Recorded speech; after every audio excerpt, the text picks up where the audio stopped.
Hello everyone, आज हम देखेंगे फंडामेंटल्स ऑफ ह्यूमन ज्योग्राफी का first chapter. Human geography, nature and scope.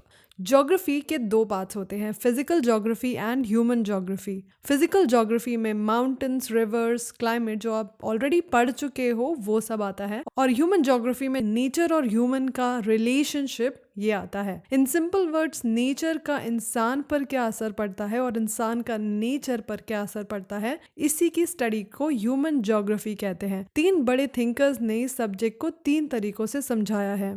Rachel के according it is a synthetic study of relationship between human societies and earth surface. Ellen Semple के according human geography is the study of changing relationship between the unresting man and the unstable earth. Paul Vidal ने कहा that human geography offers a new conception of the interrelationship between earth and human beings. और ये human और nature का interaction कैसा होगा, इसके basis पर तीन कॉन्सेप्ट हैं। पहला है एनवायरमेंटल डिटर्मिनिज्म, जिसमें नेचर बॉस था। जैसे पुराने जमाने में जब टेक्नोलॉजी नहीं थी तब इंसान नेचर से डरता था, नेचर के हिसाब से हम काम करते थे, यानी nature dictated and human followed. इसे नेचुरलाइजेशन ऑफ ह्यूमन भी कहते हैं। फिर जैसे जैसे टेक्नोलॉजी बनाई इंसान ने, तो हमने नेचर को समझना शुरू किया, और अब इंसान ने नेचर को अपने हिसाब से बदल लिया है। जैसे गर्मी लगी तो हमने एसी चालू कर दी, पहाड़ क्रॉस करना है तो हमने टनल बना लिया। इसे हम पॉसिबलिज्म कहते हैं और ह्यूमनाइजेशन ऑफ नेचर भी कह सकते हैं। बट जिस तेजी से आजकल टेक्नोलॉजी बढ़ रही है, वैसे हम नेचर को ही हार्म कर रहे हैं, और ये हमारे लिए भी सही नहीं है। इसलिए ग्रिफिथ टेलर ने न्यू डिटर्मिनिज्म का कॉन्सेप्ट दिया। इसका मतलब ये है कि ना तो नेचर बॉस है ना ही इंसान बॉस है, दोनों को मिलके साथ में काम करना होगा। जैसे ट्रैफिक सिग्नल पर लाइट होती है, सेम उसी तरह हमें भी काम करना है।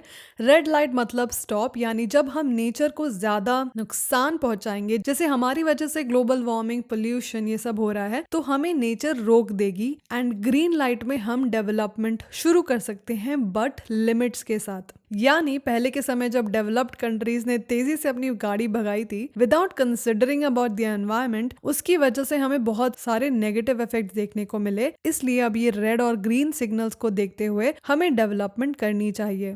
इसे स्टॉप एंड गो डिटर्मिनिज्म भी बोलते हैं। So now let's see human geography का एवोल्यूशन कैसे हुआ। Early colonial period, this was an era of exploration and description. इस समय ज्योग्राफी इंपीरियलिज्म के लिए यूज होता था। ज्योग्राफर्स एक्सप्लोरर्स होते थे जो नई जगह जाते थे, उन जगह के बारे में पता करते थे। यानी जो कॉलोनियल पावर्स थी वो अपने फायदे के लिए कोई भी एरिया को एक्सप्लोर कर रही थी। लेटर कॉलोनियल पीरियड में रीजनल एनालिसिस होने लगा, यानी कोई पर्टिकुलर रीजन के बारे में कई सारी चीजों की इलैबोरेट डिस्क्रिप्शन होने लगी, और उनका मानना था कि अगर हम एक पार्ट को अच्छे से समझ लेंगे तो पूरी दुनिया की भी समझ आ जाएगी। 1930s and through the interwar period, this was a time of areal differentiation, यानी अब ज्योग्राफर्स का फोकस सिर्फ मैपिंग पर नहीं था, बल्कि अब वो देख रहे थे कि एक जगह दूसरी जगह से यूनिक कैसे है। लेट 1950s से लेट 1960s तक हुआ स्पेशल ऑर्गेनाइजेशन। ये सबसे बड़ा रेवोल्यूशन था, बिकॉज ज्योग्राफी ने आर्ट्स छोड़कर हार्ड साइंस बनने की कोशिश की इस समय।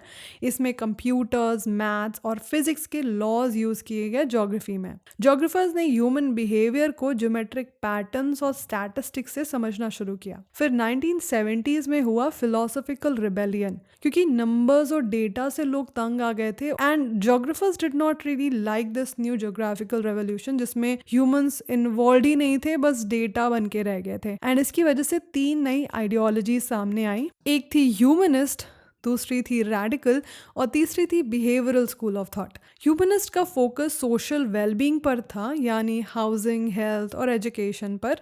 रैडिकल स्कूल में मार्क्स का इन्फ्लुएंस था, और इन्होंने कैपिटलिज्म को ब्लेम किया फॉर इनइक्वालिटी और गरीबी। बिहेवियरल स्कूल का ये मानना था कि इंसान मशीन नहीं है, और उनका ये मानना था कि हम दुनिया को वैसे नहीं देखते जैसी वो है, बल्कि वैसे देखते हैं जैसे हमारा परसेप्शन है। 1990s से शुरुआत हुई पोस्ट मॉडर्निज्म की। इसमें पुरानी सभी बड़ी थ्योरीज को क्वेश्चन किया। क्योंकि कोई भी एक रूल पूरी दुनिया पर अप्लाई नहीं हो सकता। जो थ्योरी यूरोप में काम करेगी ज़रूरी नहीं है कि वो इंडिया की किसी गांव में भी काम करे, इसलिए लोकल कॉन्टेक्स्ट की भी समझ होनी चाहिए। ह्यूमन ज्योग्राफी में हम ह्यूमन की लाइफ से रिलेटेड सारे एलिमेंट्स को समझना चाहते हैं, इसलिए दूसरे सिस्टर डिसिप्लिन्स की मदद लेते हैं, जैसे सोशल ज्योग्राफी जिसमें हम behavioural geography, social wellbeing, leisure, culture, gender, historical and medical geography पढ़ते हैं, जो कि sociology, psychology, economics, anthropology, history, epidemiology से रिलेटेड है। सिमिलरली अर्बन ज्योग्राफी रिलेटेड है अर्बन स्टडीज एंड प्लानिंग से।